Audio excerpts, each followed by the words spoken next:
آپ جانتے ہیں علاج سے پہلے کہ 3 مرحلے ہوتے ہیں، تب جا کر علاج کی بات آتی ہے. پہلے اس کے 3 سٹیپس ہوتے ہیں. پہلا سٹیپ کیا ہوتا ہے؟ پہلا سٹیپ یہ ہوتا ہے کہ پتا چلے کہ ہے کیا. تو آپ اس کے لیے ٹیسٹ کرواتے ہیں کہ بھائی شوگر زیادہ ہے، بلڈ پریشر ہے، اور کیا پرابلم ہے، پرابلم کیا ہے، تو کیا ہے.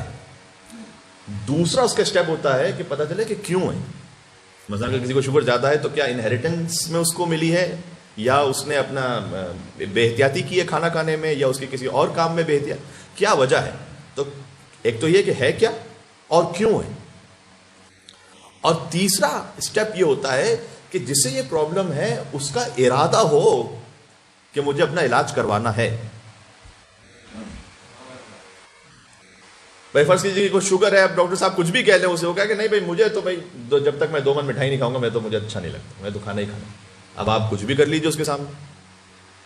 قرآن حتیٰ یہ کہتا ہے وَلَا يَزِيدُ الظَّالِمِينَ إِلَّا خَسَارًا.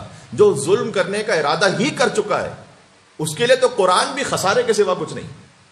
اس سے قرآن سے بھی ہدایت نہیں ملے گی. ابو جہل رسول اللہ اس کو کتنا کہتے ہیں، ابو جہل رسول اللہ سے ہدایت نہیں پا رہا.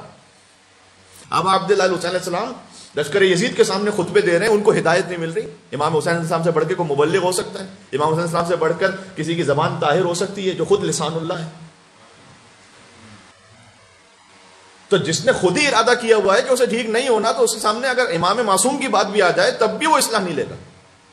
تو سب سے پہلے 3 مرحلے ہیں یہ کہ کیا ہے پرابلم، کیوں ہے، اور اسے حل کرنے کا ارادہ بھی ہے کہ نہیں ہے. جسے کہتے ہیں کہ فارسی زبان میں کہتے ہیں چیستی چرائی توانائی.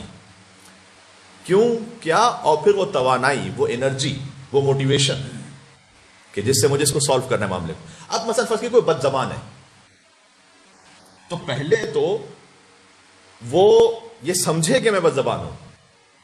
پہلے اپنے اندر کم از کم اقرار تو کرے کہ ہاں میرے اندر یہ برائی ہے، تب جا کے آگے بات بنے گی نا. اچھا پھر کیوں ہوں بد زبان؟ کیا میری گیدرنگ اچھی نہیں، میرے دوست اچھے نہیں، کیا میری فیملی میں کوئی ایسی بات تھی کہ جس کی وجہ سے میں بد زبان؟ کوئی بھی ماں کے شکم سے تو بد زبان نہیں ہوتا.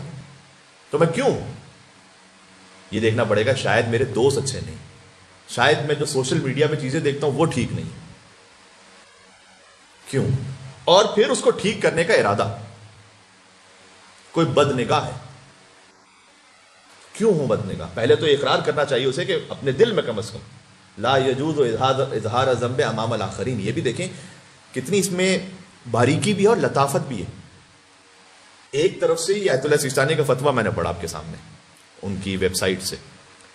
جائز نہیں ہے اپنے گناہوں کا کسی اور کے سامنے کھل کھل کے اظہار کرنا، جائز نہیں. یہ کوئی اچھی بات نہیں، اس لیے کہ اس میں تو آپ غلط موٹیویشن دے رہے ہیں لوگوں کو کہ اچھا یہ بھی کریں تو میں بھی کروں، کیا فرق پڑے گا.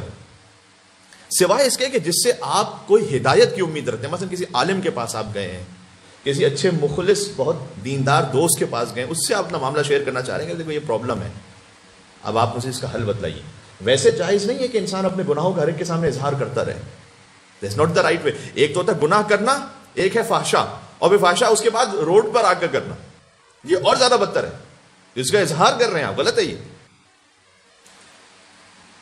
تو ہر ایک کے سامنے اظہار کر، لیکن کم از کم دل میں تو انسان یہ سمجھے کہ مثلا میں بد نگاہ ہوں، میں بد زبان ہوں. پہلے دل میں خود اس بات کا اقرار ہو. دین کیوں ہو؟ خدا نخواستہ کوئی بد نگاہ ہے تو کیوں ہے؟ اگر کوئی جوان ہے اس کی شادی نہیں ہوئی، اس وجہ سے.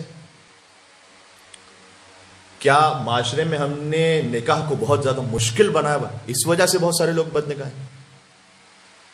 نعوذ باللہ من ذالک، زنا کو اور حرام کو بہت آسان بنایا ہوا، اس لیے جس ماحول یا معاشرے میں رہتا ہوں وہاں یہ مسئلہ ہے. میں کیوں ہوں، اس کا علاج کرنا پڑے گا.